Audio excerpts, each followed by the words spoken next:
ভারত আমার ভারতবর্ষ, স্বদেশ আমার স্বপ্ন গো, তোমাতে আমরা লোভিয়া জন্ম, ধন্য হয়েছি ধন্য গো। আজ 15ই আগস্ট, ভারতের ৭৯তম স্বাধীনতা দিবস।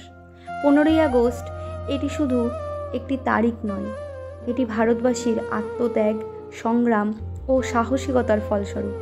আমাদের গৌরব, আমাদের ত্যাগ, আমাদের স্বাধীনতার প্রতীক। স্বাধীনতা মানে মানুষের মর্যাদা, নিজের মতো করে বাঁচার অধিকার, নিজেকে নিজের মতো করে প্রকাশ করার সাহস। যেখানে স্বাধীনতা নেই সেখানে জীবন শুধুই শারীরিক অস্তিত্ব, আত্মা সেখানে মৃত। ঈশ্বরকে অসংখ্য ধন্যবাদ যে আমরা এই স্বাধীন দেশে জন্মগ্রহণ করেছি। তাই এই স্বাধীনতা দিবসের দিনে আমরা স্মরণ করি অসংখ্য বীর সন্তানদের, যারা দেশের জন্য হাসি মুখে মৃত্যুকে আলিঙ্গন করেছিলেন।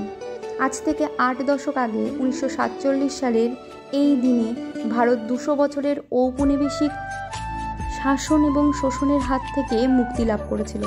মহাত্মা গান্ধীর অসহযোগ আন্দোলন, নেতাজি সুভাষচন্দ্র বোসের আজাদ হিন্দ ফৌজ, ভগৎ সিং, ক্ষুদিরাম বসুর বলিদান, মাস্টারদা সূর্য সেন, বিনয় বাদল দীনেশ, তাদের সাহস ও ত্যাগের কাছে আমরা চিরঋণী। তাদের আত্মবলিদান ছাড়া আজকের স্বাধীনতা কল্পনাও করা যেত না। এই স্বাধীনতার প্রতিটি শ্বাসে লুকিয়ে আছে লক্ষ লক্ষ শহীদ আত্মার ত্যাগ। ক্ষুদিরাম বসুর অমলিন হাসি, ভগৎ সিংয়ের দীপ্ত উচ্চারণ, ইনকলাব জিন্দাবাদ। নেতাজি সুভাষচন্দ্র বসুর অগ্নিমন্ত্র, তোমরা আমাকে রক্ত দাও, আমি তোমাদের স্বাধীনতা দেব। সব মিলিয়ে গড়ে উঠেছিল এক অভূতপূর্ব সংগ্রামের সুর। শুধু পুরুষ বীরেরাই নয়, ছিলেন অসংখ্য বীরাঙ্গনাও। প্রীতিলতা ওয়াদ্দার, মাতঙ্গিনী হাজরা, কল্পনা দত্ত, ঝাঁসির রানী লক্ষ্মীবাই, যারা বুকের রক্ত ঢেলে দিয়েছিলেন স্বাধীনতার বীজ সঞ্চারে। তাই আজকের দিনে আমাদের ভাবতে হবে, এই স্বাধীনতা মানে কি? এটি শুধু পতাকা উত্তোলন বা মিষ্টান্ন বিতরণ নয়।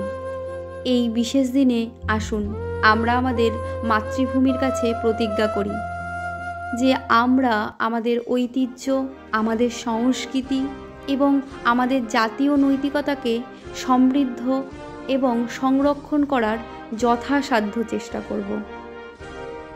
জয় হিন্দ, বন্দে মাতরম, ভারত মাতা কি জয়।